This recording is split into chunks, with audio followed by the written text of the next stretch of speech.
Bienvenidos una vez más a un nuevo episodio de Retorno a la Caverna. Nosotros somos Diego, Lorena, Álvaro y yo, Franco, y hoy vamos a hablar de antinatalismo. Así a grandes rasgos, podemos decir que el antinatalismo es la posición filosófica según la cual traer hijos al mundo es inherentemente malo. Los antinatalistas dicen que la vida tiene ciertos males inevitablemente asociados como enfermedad, violencia, rechazo, etcétera, y por lo tanto es mejor simplemente no haber nacido en primer lugar. Dado esto, lo mejor sería pues simplemente abstenerse completamente de procrear. Entonces el antinatalismo es una idea que ha estado existiendo prácticamente desde la antigüedad. Se pueden encontrar algunos antecedentes en la antigua Grecia, en la Biblia, etcétera, pero básicamente es una idea que se formuló de manera compleja con David Benatar probablemente en los años 90, que posteriormente ha pasado también incluso a la cultura popular con series como True Detective. Entonces, bueno, pues, ¿quién quiere empezar diciendo algo?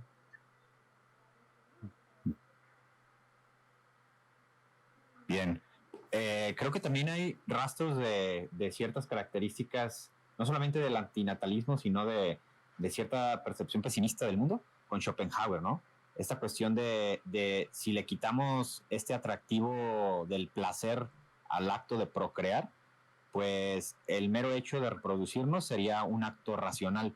En ese sentido, lo más racional sería no seguirnos reproduciendo, ¿no? Porque las personas vienen al mundo a sufrir, al dolor, eh, no solamente físico, sino también de otros tipos, ¿no? Dolores del alma, por ejemplo. Y lo estoy diciendo en un sentido bastante literario, pero bueno, que se entienda de esa manera. Pues yo quiero decir que el antinatalismo ya como postura filosófica es eso, ¿no? Sostiene que es moralmente incorrecto reproducirnos, pero también que esto se puede argumentar desde varios niveles, es decir, que el argumento puede tener un menor o mayor alcance y también se puede argumentar desde por lo menos dos lugares distintos. No sé si a mis compañeros se les ocurrirán más, pero por ejemplo se puede hacer un argumento de tipo existencialista, digamos, que sería el de David Benatar, por ejemplo, sentándose en la relación que existe entre la existencia, la no existencia y la felicidad y el sufrimiento. O podemos hacer un argumento que apele más a nuestras obligaciones morales con la naturaleza, con otros animales, con otras personas, un argumento más consecuencialista en el sentido de por qué es lo mejor en general que los seres humanos dejemos de procrear. Bien, yo eso quisiera sumar quizá una tercera opción y es quizá bajo qué argumento se puede postular el antinatalismo, ¿no? Me refiero como comentario introductorio quizá a una cuestión de paradigma circunstancial, es decir, el tipo de sociedad en la que se desarrolla una postura de esta naturaleza. Entonces creo que esta forma puede conjugarse y explorarse a través de las dos que ya mencionó Lorena. Bueno, Bien. profundizando un poco más en lo que mencionaba Álvaro de estos males del alma, uh, normalmente cuando pensamos en los males que tiene la vida, pensamos en cosas externas como pobreza, la enfermedad, la violencia, que son cosas que sí son muy graves, pero también hay cosas que pueden ser internas e igualmente malas, cosas como la depresión, por ejemplo, que pueden ser el resultado no necesariamente de cosas fuera de ti, sino de alguna especie de imbalance químico en tu cerebro, algo que no está funcionando del todo bien, simplemente eso. Falta de voluntad, pereza, son todas cosas internas y son cosas que también nos afectan en alguna medida. Entonces, creo que usualmente la gente no se pone a pensar sobre la moralidad de reproducirse, simplemente lo hacen y ya, porque es lo que sigue, la gente se casa, tiene un buen trabajo, tiene una casa, y bueno, pues, ¿qué sigue? Pues los hijos, ¿no? Pero nunca se ponen a pensar, oye, pero ¿será buena idea traer un hijo a este mundo o no? Entonces, es algo que se da de manera irreflexiva la mayoría de las veces, pues. Bien. Y creo que, por ejemplo, podemos denotar el antinatalismo en dos sentidos. En este primero que acabas de mencionar, Franco, en un sentido como personal, de reproducir los males que uno tuvo. No tenemos la seguridad de si tenemos un hijo, este hijo le vaya mejor en la vida de lo que nos fue a nosotros, ¿no? O que tenga menores sufrimientos. No tenemos esa seguridad. Es posible que le vaya peor, o es posible que tenga mayores dolores, ¿no? Sin mencionar una serie de cosas contingentes que pueden ocurrirle, como enfermedades, como accidentes, como todas estas cuestiones. Pero también está la cuestión de tomar una perspectiva en el sentido más general, como demográfico, ¿no? Se habla mucho de que estamos en un punto cero de la insostenibilidad de los recursos en el mundo, ¿no? Entonces, ante este escenario de que nos estamos acabando los recursos, nos podemos plantear la posibilidad de que es mucho más probable que la vida sea peor para generaciones futuras que lo que nos fue a nosotros, ¿no? Iba a decir que siguiendo con esta misma línea y que seguramente más adelante toquemos el argumento de David Benatar, pero de momento, como Álvaro lo ha mencionado, esta cuestión más ambientalista, más consecuencialista, este argumento se centra en enfatizar los beneficios de no tener hijos y los perjuicios de tenerlos, ¿no? Y de llevar en última instancia a una sobrepoblación. Recordé que hay un estudio de 2017 publicado por Environmental Research Letters, creo que se llama, es una revista científica, que muestra una gráfica que luego se hizo muy famosa y circuló mucho en internet, que es una gráfica de las cosas que uno puede hacer para reducir sus emisiones de carbono, ¿no? Y lo comparan con el hecho de decidir no tener hijos. Por ejemplo, si reciclas, pues eso impacta muy poquito. Si decides no tomar un vuelo transatlántico, pues eso es 1,5 toneladas de emisiones de carbono que estás evitando emitir al año. Todo es en un año. Si dejas de usar el coche, reduces más o menos 2 toneladas en un año. O sea, 2 toneladas de emisiones de carbono que no liberarías en un año si decides dejar de usar el coche, ¿no? Pero ninguna de esas cosas se compara a cuando miras qué pasa si decides no tener un hijo. Lo cual puede ser que o no tengas ninguno, o que en lugar de tener varios, si ese era tu plan, pues que tengas uno solamente, por ejemplo, ¿no? Pues digamos que por cada hijo que no tengamos, son creo que eran 58 toneladas al año que estamos evitando, ¿no? O sea que, lo cual me hace pensar, tú puedes ser una persona que lave la ropa con agua fría, recicle, use la bici en lugar del coche, no hagas vuelos largos, seas vegetariano, que el asunto de la producción de la carne también genera muchísimo CO2, pues nada de eso se compara al impacto ambiental de decidir no tener un hijo, lo cual puede resultar hasta irónico si pensamos en que yo puedo ser una ahorradora de energía, vegetariana, poco consumista, andar en bici, pero si tengo hijos, entonces en verdad a lo mejor mi vecino, el que deja la tele encendida todo el día, usa el coche todos los días, come muchísima carne, pero no tiene hijos, está impactando más positivamente al medio ambiente que yo. Con esto, con lo cual no quiero decir en ningún sentido, no quiero como ridiculizar las pequeñas cosas que podemos hacer para ayudar al medio ambiente, porque yo en verdad soy una defensora de hacer lo que podamos en estas cuestiones y que, aunque sea poco, comparado con todas las otras cosas que hacemos que causan daño, pues todo lo que se puede aportar es bueno, ¿no? Pero esta es una cosa que yo creo que no nos planteamos, el perjuicio y el beneficio de decidir no tener hijos o tener un hijo menos, a lo mejor tener uno y el resto, o si planeabas tener una familia grande, pues adoptarlos, ¿no? Sí. Bien, de hecho sí he visto este tipo de comparaciones y me parecen muy interesantes. Creo que son bastante acertadas porque los impactos de tener un hijo son enormes, porque es una persona que en potencia va a vivir durante varias décadas, va a hacer un gran consumo, un gran desperdicio también. Y si te pones a pensarlo, no solamente es él, sino también la descendencia de él. Entonces, quizá eres responsable no solo de tus hijos, sino también de tus nietos, de tus bisnietos y de todas las personas que surjan en adelante, ¿no? En alguna medida, pues, porque no los creaste tú solo, pero sí, tiene un gran impacto, en definitiva. Y regresando a lo que mencionaba también Álvaro hace rato de que tener hijos es una especie de riesgo porque no tenemos certeza de cómo vayan a resultar o las condiciones en las que vayan a vivir. Esto también es cierto. David Benatar dice que procrear es como una especie de ruleta rusa. Ya saben, este juego en el que tomas una pistola y le metes varias balas, pero le metes nada más una o dos balas. Si te disparas, pues puede que te mates, puede que no. Pero en este caso, la pistola no está apuntada a ti mismo, sino a tus hijos.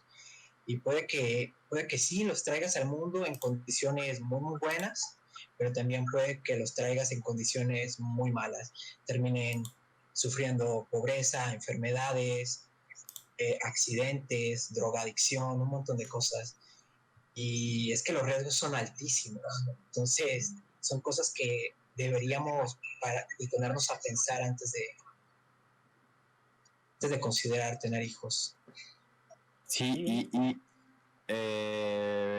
me parece curioso eso que mencionas, Franco, porque me da de repente la sensación de que este planteamiento del antinatalismo, en los sentidos en los cuales lo hemos estado describiendo hasta el momento, podría ser como incluso una decisión que las personas podrían tomar en automático, ¿no? Y que no las toman quizá simplemente por negligencia o por ignorancia o porque no quieren.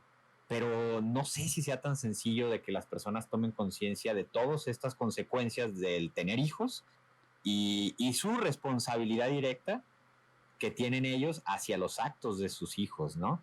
Mencionábamos en charlas que habíamos tenido fuera del podcast para preparar el programa el ejemplo de, no sé, una persona que no sé, tiene adicciones, es ladrón, golpea a sus hermanos y a su esposa, por ejemplo, y vaya, pues esta persona le causa dolor no solamente a sus seres queridos, ¿no? Sino también a él mismo. Y en ese sentido, si se le preguntara a la madre de este sujeto que estamos describiendo, si hubiera deseado tenerlo o no tenerlo, creo que la respuesta podría ser muy legítima, ¿no? Quizá la madre podría decir, bueno, de haber tenido la elección, quizá no lo hubiera tenido, simplemente porque le hubiera evitado mucho sufrimiento a él mismo y también a los que lo rodean. Entonces, esto es un planteamiento a posteriori, ya cuando el tipo pues ya sabemos quién es y cómo actúa, pero lo difícil en este sentido es, como lo mencionó Franco en el comentario anterior, es que esta clase de juicios, pues son a priori en ese sentido. No sabemos nada de lo que les va a pasar a nuestros hijos. No sabemos en qué condiciones se van a desarrollar, qué cosas les van a ocurrir. Entonces, es curioso, pues, porque me da la sensación de que esta toma de decisión ni siquiera es planteada, ni siquiera pasa por la cabeza de casi nadie. Yo quisiera abordar ahí una cuestión sobre lo que mencionabas al principio, Álvaro, sobre cómo nos preguntamos o bajo qué estructuras, ya sea por ignorancia, desconocimiento, una toma de decisión arbitraria de aún conociendo todos los datos, por ejemplo, mencionó Lorena decir, a mí no me importa y voy a tener un hijo, ¿no? Es lo que yo quiero. Sin embargo, si nos manejamos bajo el supuesto, un supuesto quizá fortuito, en que por arte de magia la gente decidiera o adquiriera una conciencia o una postura antinatalista, ¿qué tanto el sistema en el que estamos inmersos lo permitiría? Me explico. Hay ciertas posturas, inclusive dentro de la cuestión del ecologismo, del feminismo, por ejemplo, en el que inclusive en el mismo feminismo que el capitalismo ya está dentro, ya lo malversó, ya lo modificó para sus intereses, y en ese sentido, ¿qué tanto el sistema tuviera una injerencia para no permitir una conciencia social que se fuera encaminada hacia una postura antinatalista? Me parece que es una pregunta interesante porque la misma mercadotecnia, el mismo sistema, quizá no permita el desarrollo de estas estructuras, ¿no? No sé qué opinan al respecto o estoy construyendo castillos en el aire, pero creo que no. De hecho, esto que dice Diego me hizo pensar en algo que está pasando en este caso en Japón, quizá también en otras sociedades como Europa, pero en Japón en particular hay una baja natalidad, la gente no se está reproduciendo y esto es un problema al Estado porque, por ejemplo, ¿cómo pagan las pensiones si hay mucha gente vieja, pero muy poca gente joven? Y Japón es un caso muy particular porque ellos no parecen estar tan hábiles en migración, lo cual podría ser una solución, como ha sucedido aparentemente hasta cierto punto con ciertas sociedades europeas. Entonces, lo que tenemos es que los nipones pues se están volviendo cada vez más viejos, pero no hay como una nueva generación que vaya reemplazando. Y lo que hace el gobierno japonés aquí es incentivar de alguna manera a que la gente se reproduzca. Pero creo que esto es un tanto distinto pues a prohibir o algo así, porque no es como que te prohíban ser solteros, simplemente pues el Estado trata de incentivar que la gente se reproduzca, que de hecho sí ha habido como penalizaciones a los solteros y a la gente sin hijos en la historia. En la antigua Roma había un impuesto a los solteros, a la gente que no tuviera hijos, porque la idea era que le dieras un hijo al Estado para que pudiera seguir creciendo y todo eso. No sé qué tan viable sería implementar algo así en la actualidad. Yo no lo creo, salvo quizá por algún estado autoritario como China, alguien que tenga realmente mucho poder, ¿no? Porque China también ha implementado políticas de natalidad, bueno, de antinatalidad, pero, pero creo que va por ahí, pues, con lo que mencionaba Diego. Sí. Me quería preguntarles a ustedes, a los tres, si les dieran a elegir entre tener un sufrimiento, es decir, que alguien les ocasione daño físico o mental, psicológico, elegir entre padecerlo o no padecerlo. Creo que la respuesta sería evidente, ¿no? En condiciones normales, no sé si a ustedes les gusta sufrir, ¿no? Pero si se los preguntara, ¿qué me contestarían? Sí, no, pues no. Evitarlo, ¿no? Yo creo que es el reflejo, pues evidentemente ¿no? el sufrir. Yo también, evitarlo. Aunque con lo que dices de que depende, pues sí depende, ¿no? Yo me puedo imaginar a lo mejor algún artista que el sufrimiento lo vea como un alimento, pero yo personalmente preferiría evitarlo. Bien. Y esta pregunta se las hago porque uno de los argumentos del antinatalismo es precisamente la nula capacidad que tenemos de preguntarle a la persona que va a venir al mundo si desea tener esos sufrimientos que le van a pasar, que va a ocurrir, porque son parte de la vida misma, ¿no? Entonces, como no tenemos la capacidad de preguntarle a alguien que todavía no nace si quiere venir al mundo, entonces traer al mundo personas en ese sentido es inmoral, porque lo estamos haciendo sin su consentimiento, ¿no? Y es muy curioso, este argumento me llama mucho la atención, porque bueno, creo que en estructura está bien planteado, pero bueno, es problemático de menos, ¿no? ¿Cómo le vas a preguntar a alguien que todavía no nace si quiere venir al mundo a sufrir? También a pasar otras cosas, claro, también no solamente va a venir al mundo a sufrir, ¿no? Pero lo importante en este caso es eso. ¿Estás dispuesto a padecer este sufrimiento? Pues creo que la mayoría de las personas diría que no, o evitarlo. Pero pues ante las personas que todavía no nacen o que van a nacer, pues no tenemos esa capacidad de preguntárselos. El problema de la naturaleza no consensual de la procreación, que como dices, pues no les podemos preguntar, simplemente no existen previamente antes de ser creados.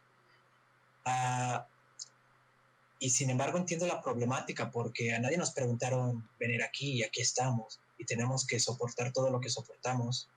Que sí, hay cosas buenas en la vida, claro que sí, y bastantes, pero también hay cosas muy, muy malas. Y nunca nadie nos preguntó, tampoco nos dan opción de nada, incluso el suicidio, si lo consideras, porque hay una objeción podría decir, bueno, si la existencia realmente es tan mala, porque simplemente no, pues no te suicidas y ya. es que estamos en cierta forma pues ya comprometidos, nos trajeron aquí y pues ya ni modo, ¿no? No es tan fácil elegir el suicidio, es doloroso, es difícil y más.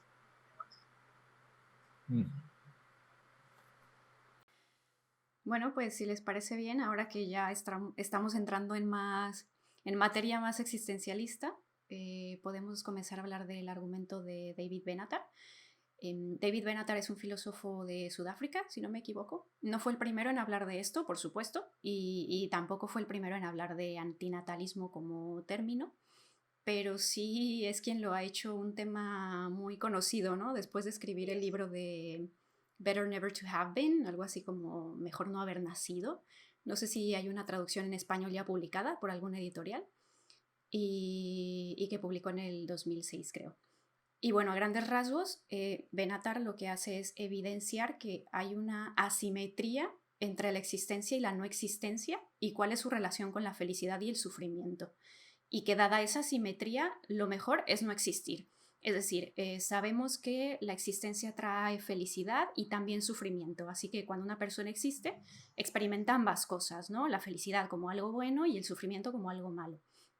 En cambio, la no existencia no trae absolutamente nada. Así que una persona que no existe, pues por un lado no está siendo privada de la felicidad, porque para empezar no existe ninguna conciencia capaz de sentir felicidad o a la que se le esté negando la felicidad. Y por otro lado, al no existir esta conciencia, pues también es imposible que experimente sufrimiento, lo cual sería algo moralmente bueno, ¿no? Evitar el sufrimiento. Hay algo que me surge ahí rápidamente, que es como un concepto de la no privación de la vida, ¿no? Generalmente y de manera quizás hasta inconsciente o apresurada, la gente que escucha este tipo de posturas o adentrarnos en estas situaciones nos involucran generalmente con dogmas como de egoísmo, como de privar la oportunidad de la vida a alguien que no existe, ¿no? Pero como bien lo mencionaba Lorena en la definición, no existe una privación de vida, entonces básicamente no hay una cuestión inmoral al respecto, ¿no? Muchas veces se suele jugar con estas ideas malentendidas y entonces se atribuye un aspecto negativo al hecho de negar la procreación desde un inicio, no a detenerla como en una cuestión abortiva, sino desde un inicio negar esta, ¿no? Y creo que es un punto de partida bien interesante para intentar analizarlo desde una perspectiva moral, ¿no? Bien, yo iba a comentar que no sé qué opinan ustedes personalmente de este argumento, pero a mí me parece que hay algo tramposo en él. Entiendo a qué se refiere Benatar, pero sin embargo no estoy del todo seguro de que sea una comparación justa, porque alguien que simplemente no existe, pues me parece que no puede ser correctamente comparado con alguien que sí existe. Entonces, quizás se podrían comparar solamente dos estados de gente realmente existente y no un estado de gente que sí existe por un lado y gente que no existe, que nunca ha existido, que no existió. Pero aún así no logro formular pues en dónde está precisamente el error, pues. Creo que va por el lado. Sí, entiendo como el planteamiento que dices, Franco, acerca de que el argumento es un tanto tramposo, pero creo que se refiere como a esta cuestión también de la vida cotidiana en la cual se piensa coloquialmente que el no tener hijos es privar a alguien de vivir y de venir a disfrutar la vida, pues.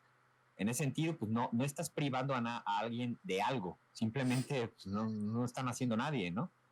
En el caso de que sí se prive a alguien de la vida, en el ejemplo del aborto, pues también hay argumentos con relación a eso, pero sí son casos distintos. Porque cuando se decide no tener hijos, sí he escuchado quizá de repente argumentos bastante sencillos de, bueno, ¿cómo no vas a traer hijos? ¿Cómo no vas a permitir que alguien venga a la vida, ¿no? Y, ay, güey, pues ¿cómo que? O sea, no, yo, en lo personal, me parece que no tiene sentido, pues, porque estamos hablando de alguien que no existe, ¿no? Yo creo que quizá lo que menciona Franco de que le parece que hay una trampa. Ay, lo siento, que te he interrumpido.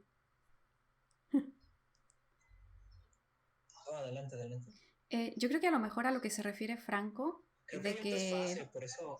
Sí, de que hay una trampa, es porque, y de hecho creo que esto es como una manera de no aceptar el argumento, ¿no? Partir de esa misma asimetría que menciona Benatar, pero diciendo algo así, como, sí, aquí hay una trampa, porque es positivo no existir en el caso del sufrimiento, ¿no? Pero neutral en el caso de la felicidad.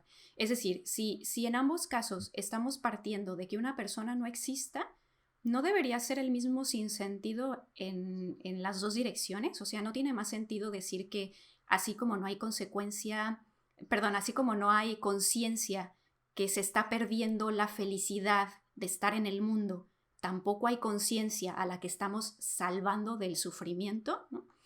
Y esta crítica me parece interesante, me parece hasta cierto punto convincente, pero también me hace pensar que realmente este principio de evitarle el sufrimiento a alguien que ni siquiera existe, sí que lo aceptamos hasta cierto punto en otras circunstancias. Obviamente unas personas más que otras, ¿no? Depende de otro tipo de creencias, de todo un sistema. Habrá quien crea que existir siempre es mejor que no existir a pesar de cualquier circunstancia, pero, pero hasta cierto punto es un argumento razonable, muy razonable, decir que en circunstancias particulares en las que somos capaces de predecir con alto grado de certeza que si alguien se desarrolla y nace, va a tener una vida miserable y que no valdría la pena de ser vivida porque estará llena de sufrimiento y pocos momentos felices, lo moralmente correcto sería interrumpir ese proceso y no traerla al mundo, ¿no?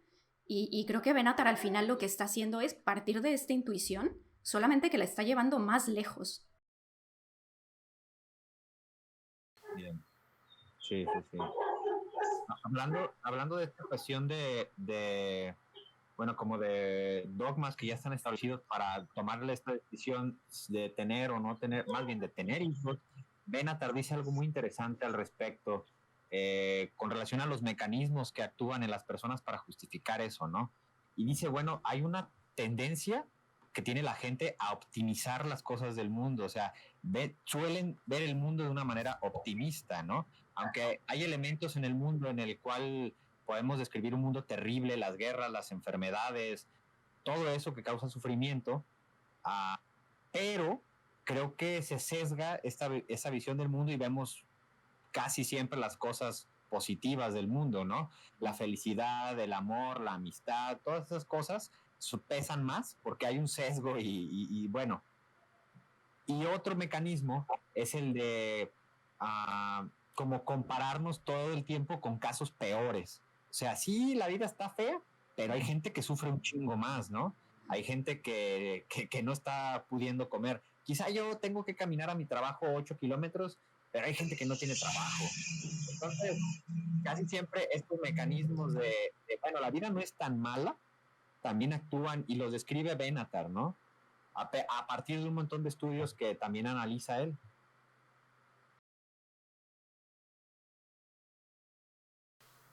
Básicamente, por ahí dice el concepto de la romantización de la pobreza, ¿no? O de ciertas actitudes o de nociones que son contrarias a una situación de bienestar, de la cual puedes como eliminar esta parte, ¿no? Es algo parecido a lo que estás mencionando, Álvaro.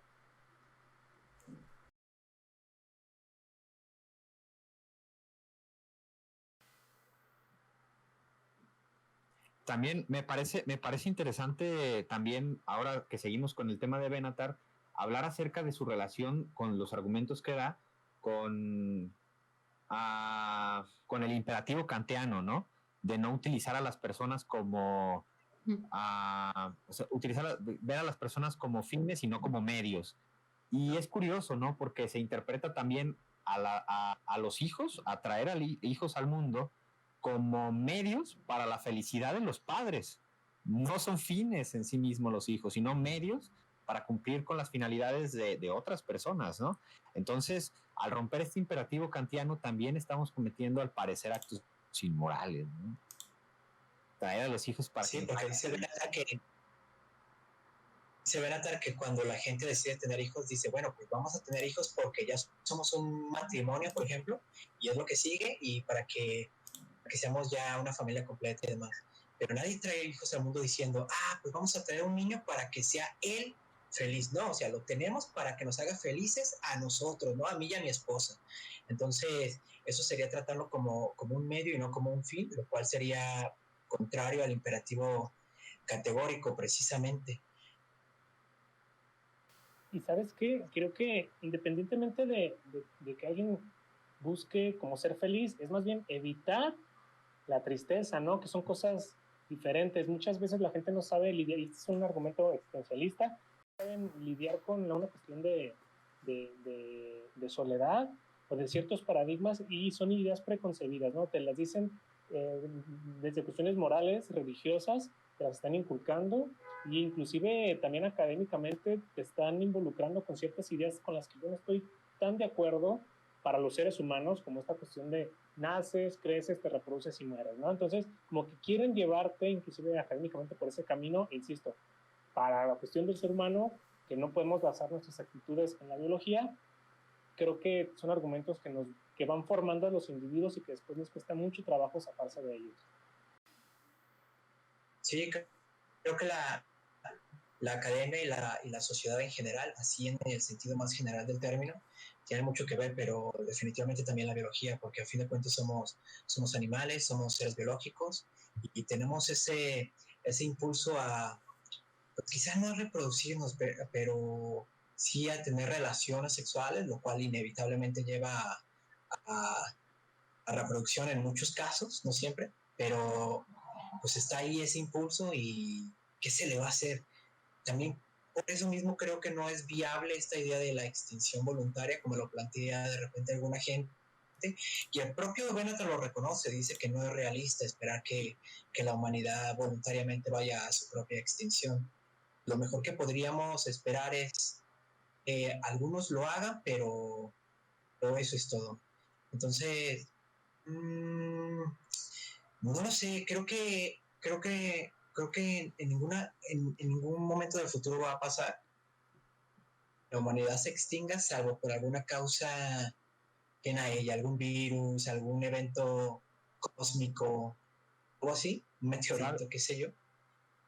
Voluntariamente no. Bien, sí, bueno, voy a hacer uno, quizá me voy a ir un poco con esto que voy a decir, pero si esta reflexión acerca del antinatalismo tiene que ver con cuestiones morales, tiene que ver con cuestiones del daño ecológico que se le hace al mundo, con evitar el sufrimiento, las personas que tienen, que llegan a esta descripción más compleja de la problemática como especie, pues es posible que estas personas pues, no se reproduzcan, ¿no? O muchas de ellas no se reproduzcan. El resto sí se va a seguir reproduciendo. Y el problema es que quizá estas personas que tienen estas nociones morales cada vez van a ser menos, pues estamos hablando de una problemática real. A final de cuentas, las personas que se siguen reproduciendo muchísimo sin pensar en estas nociones morales de traer a la gente a sufrir al mundo, por simplificarlo, pues va a seguir teniendo muchos hijos, y las personas que racionalizan esta cuestión, pues cada vez se reproducirán menos, ¿no? Ay, Dios, qué feo.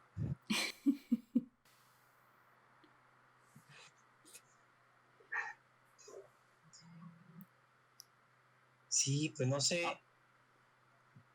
si de esta manera, supongamos que estos sentimientos antinatalistas tienen algún componente heredable, entonces si la gente que los tiene no se reproduce, pues simplemente va a salir fuera del pool genético. En cambio, la gente que tiene los sentimientos natalistas, pronatalistas, pues se va a seguir reproduciendo, y pues vamos a seguir existiendo como especie ahí. Porque precisamente ese es el objetivo de la evolución, venga, pasar tus genes a la siguiente generación, propagarlos lo más posible, y pues aquellos individuos de la especie que vayan contraria a esta norma, pues simplemente van a ser seleccionados en contra. Sería una desventaja adaptativa, de hecho, ser antinatalista.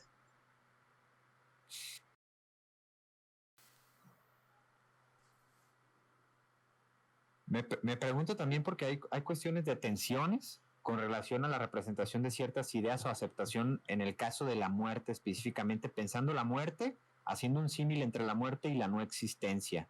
Porque, por ejemplo, cuando una persona enferma y enferma de gravedad, y pensemos en el ejemplo de dos personas que enferman de gravedad de una enfermedad degenerativa y tienen la misma edad, las mismas condiciones, pero una de estas dos personas muere más rápido que la otra.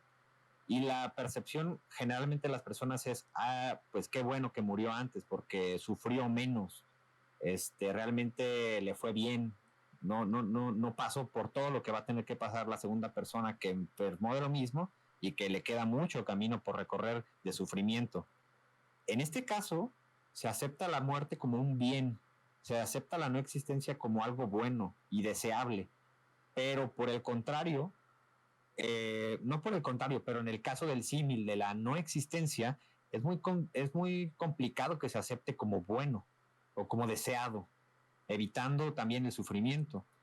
Se me hace curioso, pues, porque es evidente que ahí hay una tensión en el razonamiento, pero pues no se evidencia casi nunca.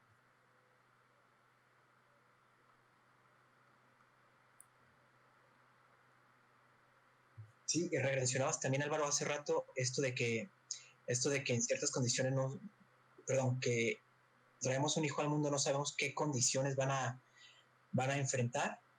Pues en algunos casos sí lo sabemos, sobre todo cuando tenemos alguna enfermedad hereditaria, pues sabemos que ellos la van a tener también. Si tenemos sordera, ceguera, algún problema de esquizofrenia, de autismo y demás, pues es muy probable o casi seguro que nuestros hijos también la vayan a tener. Y sin embargo, pues en algunos casos la gente lo sigue teniendo. No siempre, pero a veces pasa. Entonces, este elemento de certeza no es de certeza, pues sí aparece a veces. Y creo que podría ayudarnos a decir también más claramente si tener o no tener hijos. También creo que se podría hablar de, y esto es algo que creo que mencioné al principio y no lo he explicado cuando hablaba de que hay niveles argumentativos dentro del antinatalismo. Creo que también se podría hablar de que a nivel argumentativo, así como se puede hablar de dos lugares distintos o más, una visión existencialista, por ejemplo, y una visión consecuencialista, ambientalista, también hay niveles en cuanto al alcance del argumento antinatalista, ¿no? Por ejemplo, podríamos decir que a lo mejor habría más, pero podríamos decir que habría un argumento débil y uno fuerte. Débil y fuerte, no, para quienes nos escuchan, no en el sentido de que tenga menos solidez argumental o que uno sea mejor o peor, sino en el sentido del alcance que tiene. Por ejemplo, en el tema del derecho de los animales, uno puede defender una conclusión débil, que sería que deberíamos reducir el daño innecesario que se le hace a los animales. Y luego habría una conclusión fuerte, que sería que deberíamos evitar hacer cualquier tipo de daño a los animales, ¿no? Pues yo creo que en el caso del antinatalismo habría algo similar, ¿no? Una conclusión débil, que sería que deberíamos reducir el daño que hacemos al medio ambiente, a otras especies, incluso a nuestra propia especie, teniendo menos hijos de los que tenemos ahora, reduciendo la natalidad. Por ejemplo, que todas las personas que quisieran tener hijos tuvieran solo uno y si quieren más los adopten. Y una conclusión fuerte, que sería la que defiende Benatar y otros antinatalistas, de que deberíamos dejar de producir seres humanos en su totalidad.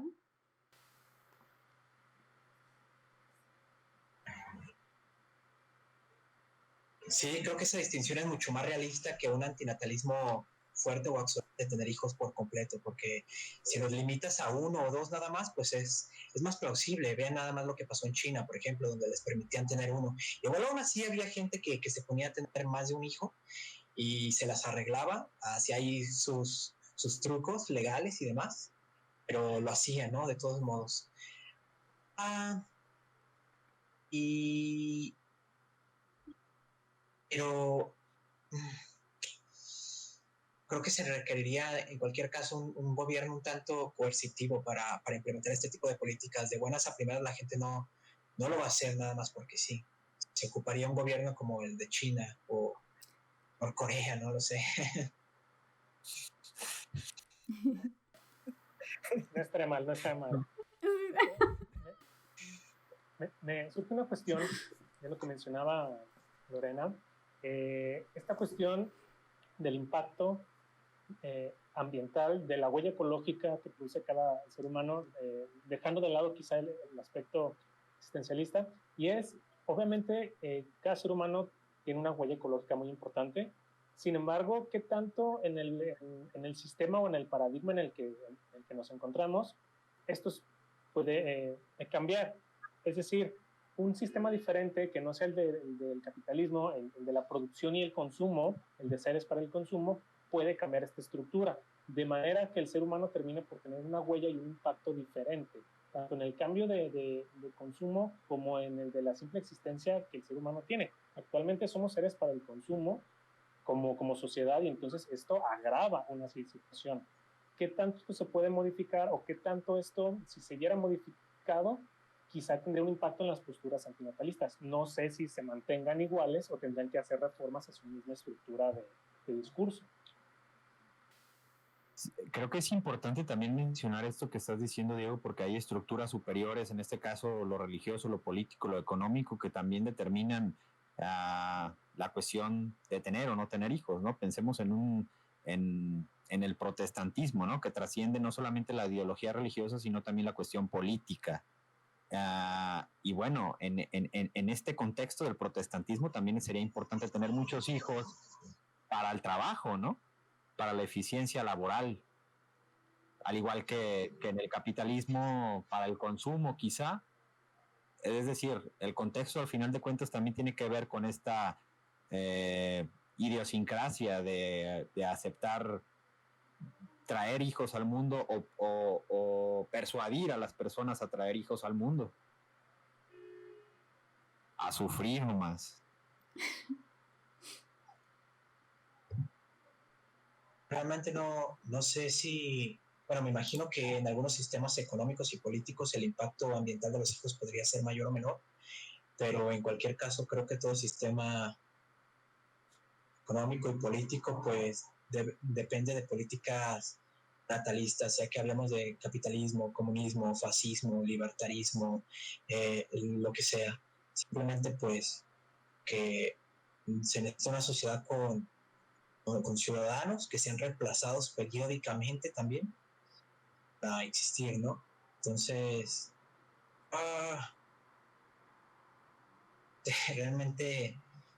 realmente no sé si el cambio de sistema o algo así debería ser como relevante. Bien. También desde hace rato quería mencionarles esta cuestión de las obligaciones morales, ¿no? Que tenemos y que ya hemos mencionado acá, pero está esta cuestión de que no tenemos obligación moral de traer hijos al mundo, a pesar de que tengamos certeza, que es complicadísimo, a pesar de que tengamos certeza de que, o alguna clase de garantía de que a estos hijos les debe ir muy bien en su vida, ¿no? A pesar de eso, no tenemos obligación moral de hacerlo. Y en ocasiones se plantea que sí, que tenemos la obligación moral de traer hijos al mundo, aunque no tengamos certeza de que les vaya a ir muy bien. A pesar de que la tengamos, creo que no hay ningún deber moral de tener hijos realmente.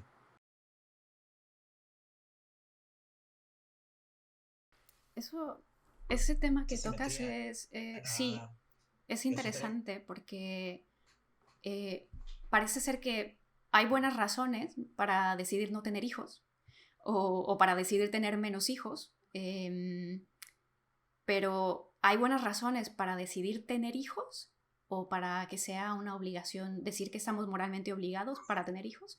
Pues no lo sé. Es decir, buenas razones desde un punto de vista personal seguramente las hay. Yo puedo entender perfectamente que parte de las metas de una persona en su vida sea formar una familia con hijos, porque se imaginen que será muy satisfactorio y les traerá felicidad, así como otros querrán formar una familia solo con su pareja o formar una familia con otros animales, pero hay buenas razones para tener hijos que no sean razones egocéntricas, ¿no? Basados en lo que a mí me haría feliz. Pues la verdad no lo sé.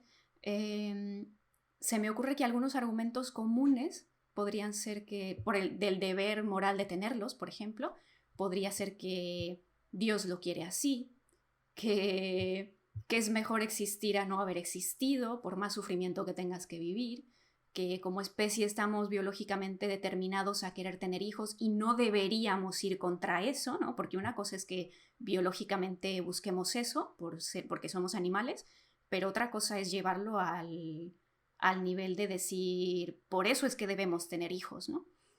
Que no deberíamos buscar nuestra extinción porque es una especie de traición a nuestra especie, no lo sé, pero ¿hay buenos argumentos que respalden eso? Igual deberíamos haber invitado a alguien natalista en este programa y hablarlo un poco desde otra perspectiva, ¿no?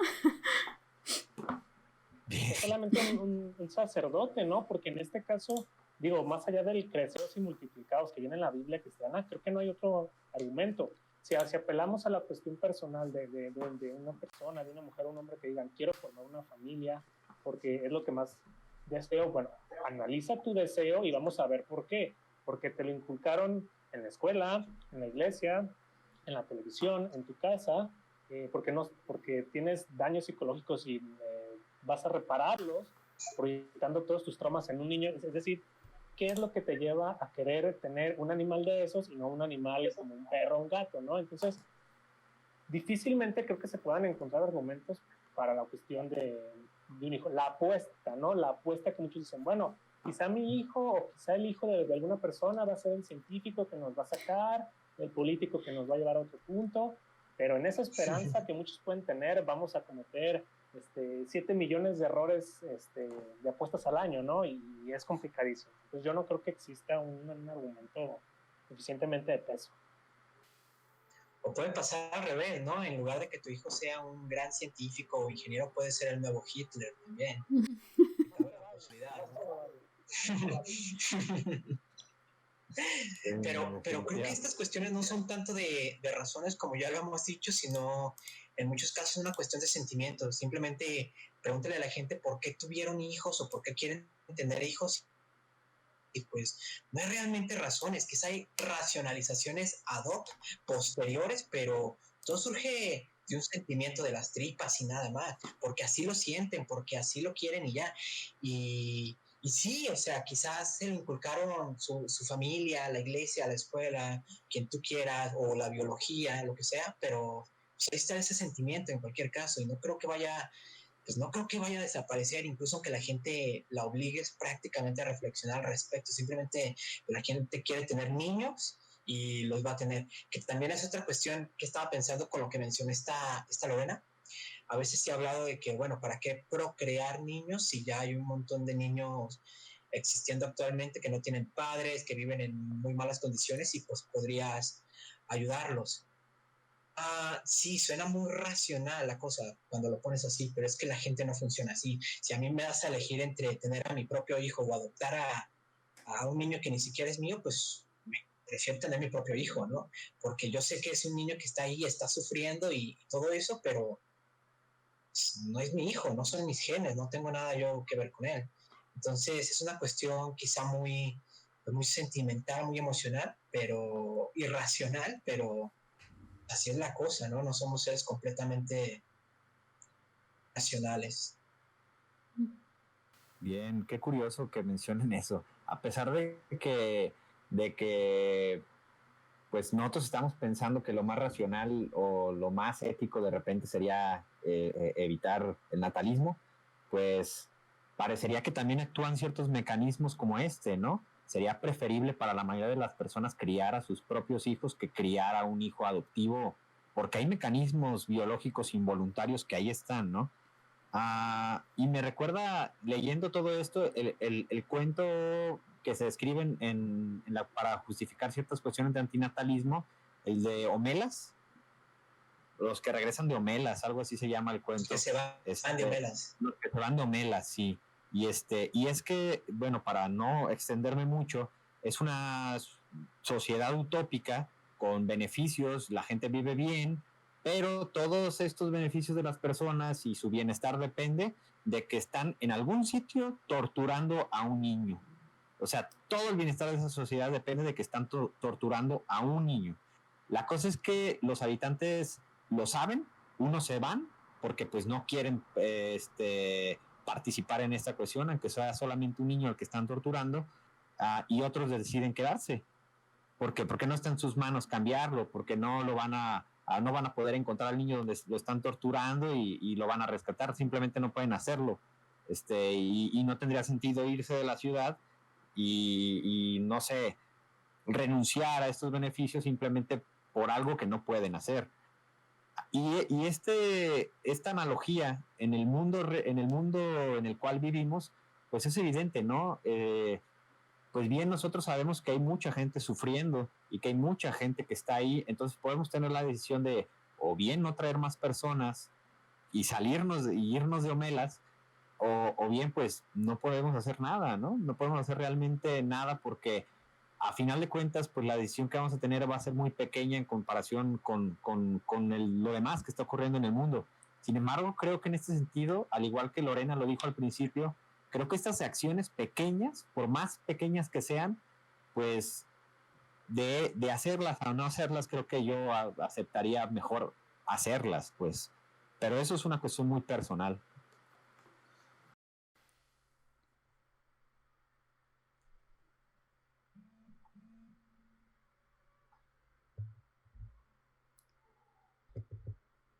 Álvaro nos ha dejado sin palabras.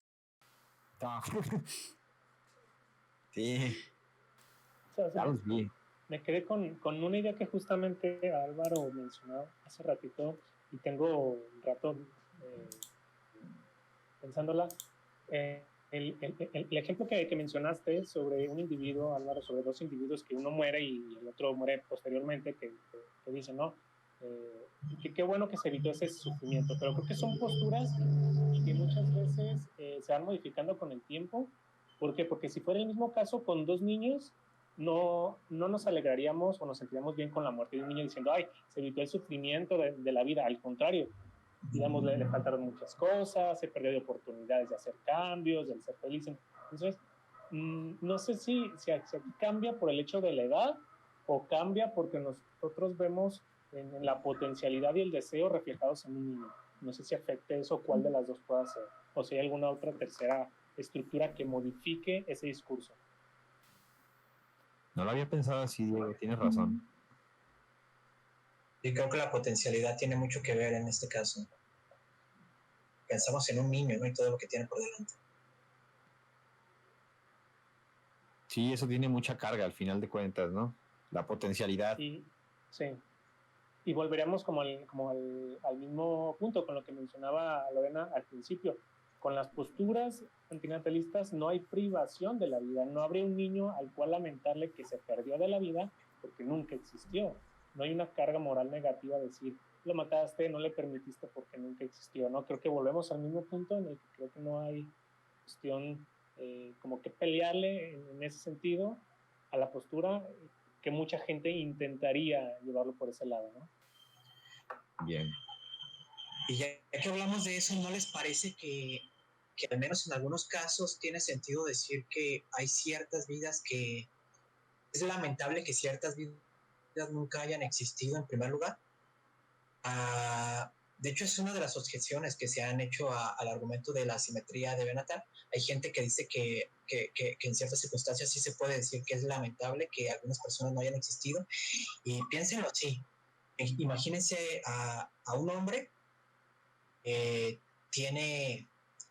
nació y tuvo una gran vida, cumplió sus metas profesionales, tenía una gran salud, tenía una gran esposa, tuvo hijos maravillosos y todo lo que se quieran imaginar. Claro, o sea, tuvo también algunas dificultades, pero en general, digamos que la vida que tuvo fue muy, muy buena. En tal caso, ¿no sería lamentable que esta persona no hubiera existido en primer lugar?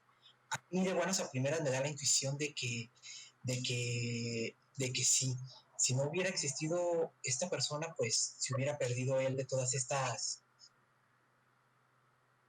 buenas experiencias, que claro, experiencias malas también, pero cuando las pones a comparación, las buenas superan con creces a las malas.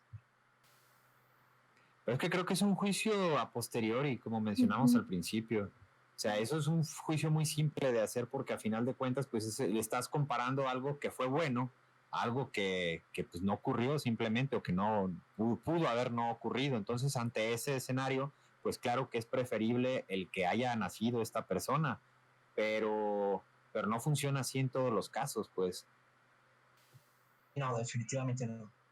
Y otra cosa que se nos ha pasado mencionar es como estos, uh, uh, como contraargumentos que se dan al antinatalismo, ¿no?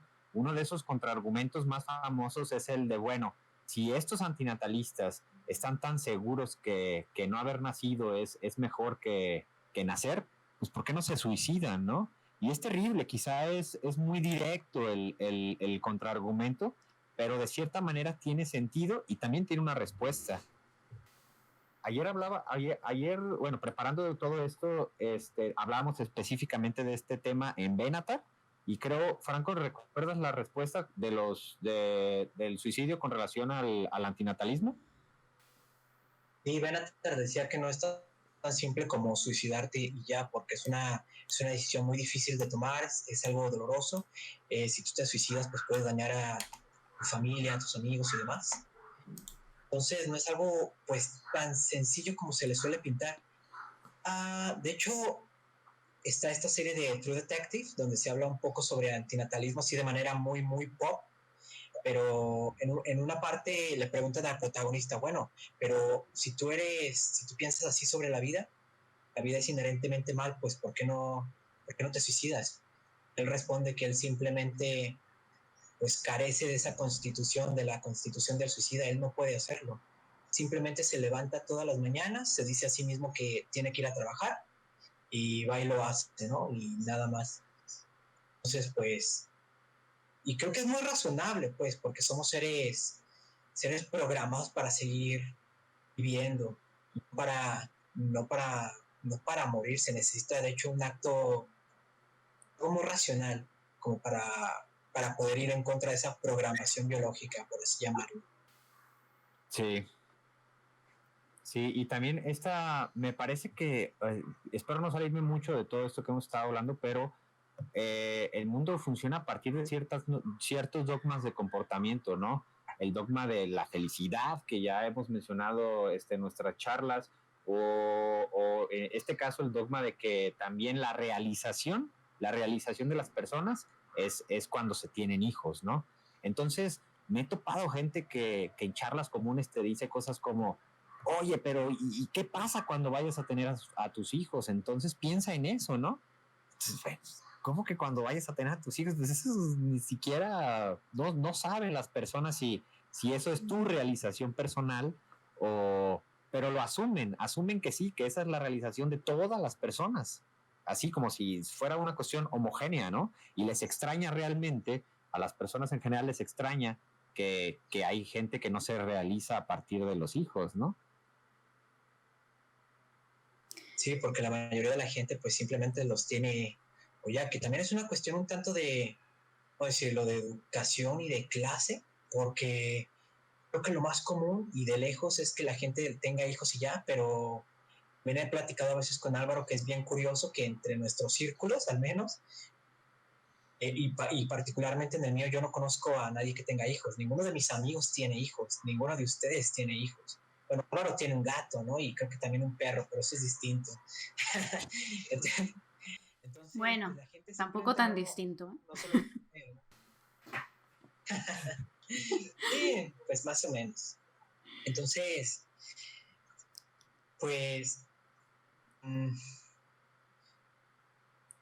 eso. Pero incluso... Bueno, yo solo quería decir que, pero incluso porque me quedé pensando en esto que tú mencionabas, Álvaro, de la propuesta suicida, llamémoslo así, ¿no? Del contraargumento al antinatalista, ¿no? De, bueno, ¿y por qué no te suicidas? Me quedé un poco pensando en eso y pensando en el ejemplo que dio también Franco de la serie de True Detective, en el que le hacen este contraargumento, digamos, y que el personaje dice, pues, ¿por qué no tengo la Constitución para hacerlo, no? Pero yo creo que incluso también valdría la pena resaltar que el antinatalista no necesariamente quiere suicidarse o no necesariamente se suicidaría si tuviera el valor, digamos, ¿no? Y en este sentido me gustaría a lo mejor mencionar que siendo un tema, digamos, tabú, relativamente muy poco hablado a nivel cotidiano, hay ciertos prejuicios hacia la postura antinatalista y a mí me suena este contraargumento del suicidio, una especie de malinterpretación del antinatalismo, ¿no? Yo creo que hay cosas que podríamos decir que no son antinatalismo. Por ejemplo, antinatalismo no es tenerle odio a los niños, ni despreciar la vida de los niños, ni necesariamente que en el dilema del tranvía, si tienes a un niño y a un adulto, pues decidirías matar al niño, ni intentar invalidar los derechos de los niños, ¿no? Que hay natalistas que además no les gustan los niños, pues claro, ¿no? Esas cosas se pueden dar juntas, pero que tengas una postura antinatalista no signifique que no te van a gustar los niños, ni que vas a despreciar la vida de las personas pequeñas, ¿no? Y otra cosa es que el antinatalismo no es una apología al suicidio. O sea, sí que es verdad que desde el antinatalismo se defiende algo que se llama a veces este movimiento de extinción humana voluntaria, pero en el sentido de que si estamos defendiendo que es inmoral procrear, pues de eso se sigue que el camino que deberíamos seguir culminaría en una extinción voluntaria de la especie, pero no es que inviten al suicidio, ni que el antinatalista necesariamente se suicidaría si pudiera, si tuviera los medios o si tuviera el valor o algo así, ¿no? Y de hecho el antinatalismo sí que invita a otras acciones que se considerarían moralmente correctas para evitar el sufrimiento e intentar que la gente que ya esté en el mundo viva de la mejor manera posible, no intentar que la gente que ya esté en el mundo decida ya no existir, ¿no? Y bueno, y último ejemplo, tampoco se trata de criminalizar a la gente que tiene hijos, ¿no? Por haber tenido hijos. Porque además no, y esto es algo que mencionaba Franco antes, creo, no toda la gente que tuvo hijos o que tiene hijos pudo decidir tener hijos. Ojalá fuera así, pero no siempre es algo que se da de manera informada y libre, ¿no? Sí, qué importante esto último que mencionas. Lorena mencionaba eso último de que el antinatalismo no tiene que ver con la criminalización de las personas que tienen hijos. Me hizo pensar en este caso, no sé si lo han leído o escuchado, en la India hay un hombre que está buscando demandar a sus padres por haberlo procreado, porque no le pidieron su consentimiento, ¿no? Entonces, no sé en qué derivó esto, pero lo voy a buscar, pero es un caso bien chistoso, ¿no? Así de, te voy a demandar, mamá, ¿no? Porque me trajiste al mundo. Que Benatar sea su abogado, ¿no? Sí, de hecho.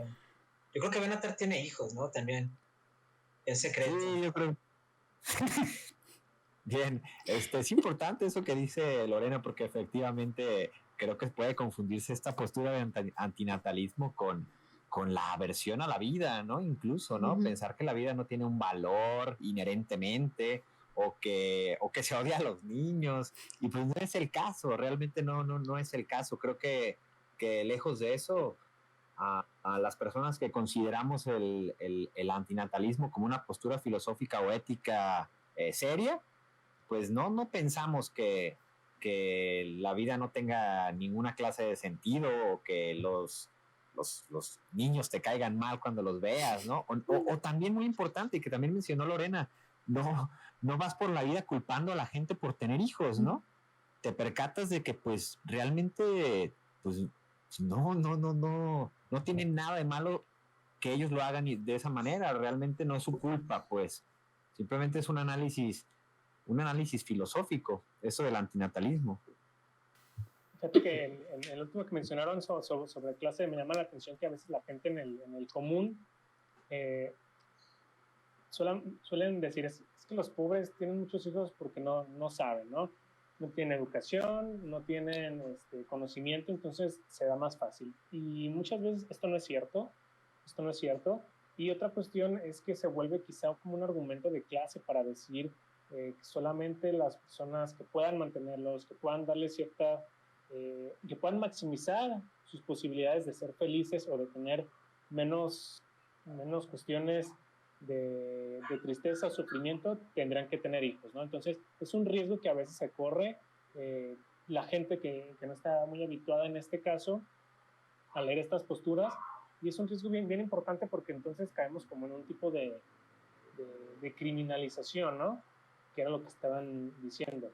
Si de por sí habemos personas a las que no nos gustan los niños, sumas estos tipos de factores y se vuelve un caso peligroso, ¿no? Es como, niños, cuidado, ¿no? De cualquier clase social, digo, sabemos quienes tenemos esta versión natural, ¿no? Y no por eso tenemos menos peso, ¿no? Sí, cierto, Diego. Pero así de manera descriptiva realmente es el caso, que la gente de una menor clase social tiene bastantes más hijos que aquellos de una clase mayor, ¿no?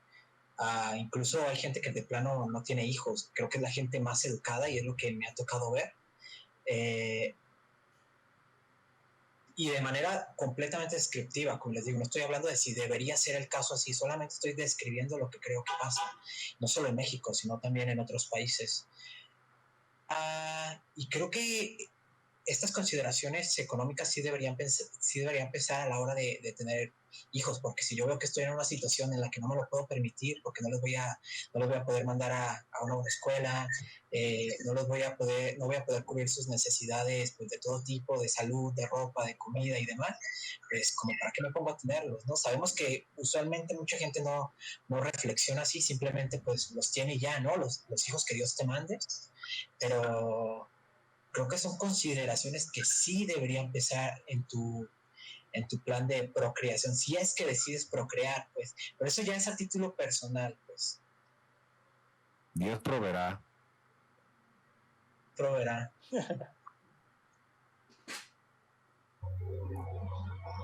Sí, bien, pues bueno, creo que nos hemos extendido bastante en el programa de hoy, porque es un tema bastante interesante, que creo que a mí en lo personal me llama un montón la atención, y podemos estar hablando de esto pues mucho tiempo, ¿no? Porque los experimentos mentales que hemos mencionado, los ejemplos, los contrafácticos, todo esto que hemos estado hablando, pues te brindan un panorama diferente acerca de, o más bien abonan los argumentos del antinatalismo, y también hemos tenido la oportunidad de clarificar cosas de lo que no es el antinatalismo, pues eso es lo importante también en una postura filosófica, aclarar qué cosa no es, ¿no? Para que no abone a ciertas ideas falsas de esto, ¿no? De que a menos que Diego dijo que sí odia a los niños. No dijo que no sorry, dijo, pero no sorry. pero bueno, eso, el antinatalismo pues no quiere decir aversión a la vida humana, pues, ¿verdad? Pero quieren que cerremos con nuestras conclusiones. Yo nada más quería decir que a la hora de tener hijos podemos ser muy optimistas y pensar que sí hay muchos males, que puede que nuestro hijo tenga alguna enfermedad, algún accidente o algo así, pero confiamos en que eso no va a ser el caso. Y esto también es un ejemplo del sesgo optimista, no aplicado a nuestra propia vida, sino a la vida de nuestros hijos, de que, pues hay cosas malas en el mundo, pero a mi hijo no le va a pasar. Y como todo sesgo, pues es algo que distorsiona la realidad, que debería sopesarse para decidir procrear o no. Entonces, creo que el antinatalismo, no sé si compro el argumento de que es inmoral tener hijos siempre, pero por lo menos sí debería ser considerado toda persona. Y bueno, si ustedes no van a tener hijos, pues yo voy a tener 20, ¿no? Para compensar los que ustedes no tengan también.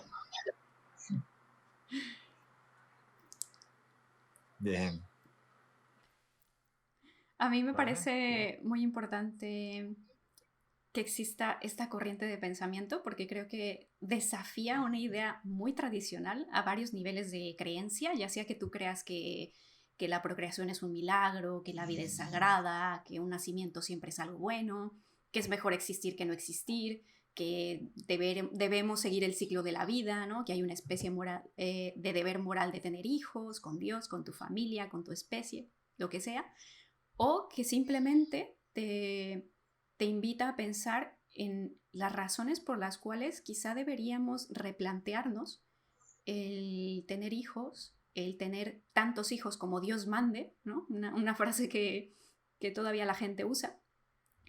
Y sobre todo si pensamos en términos de sobrepoblación y de procurar una buena calidad de vida para la gente que va a vivir cuando nosotros ya no estemos, ¿no? Y de hecho, y esto es algo ya más personal, tengo la intuición de que a veces, de que la naturaleza tiene maneras de autorregularse y que a lo mejor esta es una, ¿no? A lo mejor el hecho de que cada vez hayamos más personas que decidimos no reproducirnos no necesariamente va a llevar a una extinción voluntaria, pero sí creo que llevará a una mejor calidad de vida global en el futuro. Bien. Bien, yo pensaba antes del podcast buscar como razones filosóficas para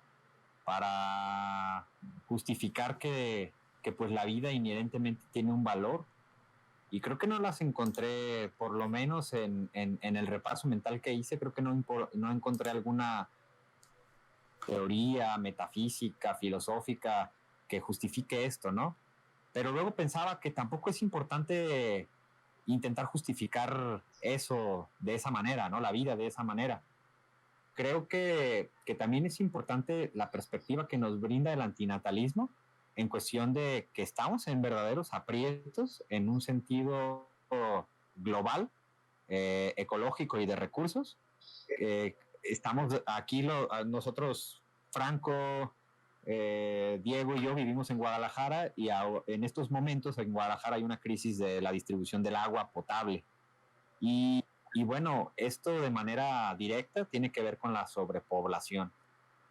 Y bueno, quizá sabemos que a pesar de que esto no sea una postura muy compartida por la mayoría de las personas, creo que sí puede ser algo bastante importante para abrir ciertos panoramas de dónde estamos colocados, de ciertas cosas que sí podemos hacer para modificar, pues, no solamente nuestra estancia y nuestro bienestar en este lugar, ¿no? Sino la de generaciones futuras. Y bueno, creo que es lo que me deja la participación del día de hoy.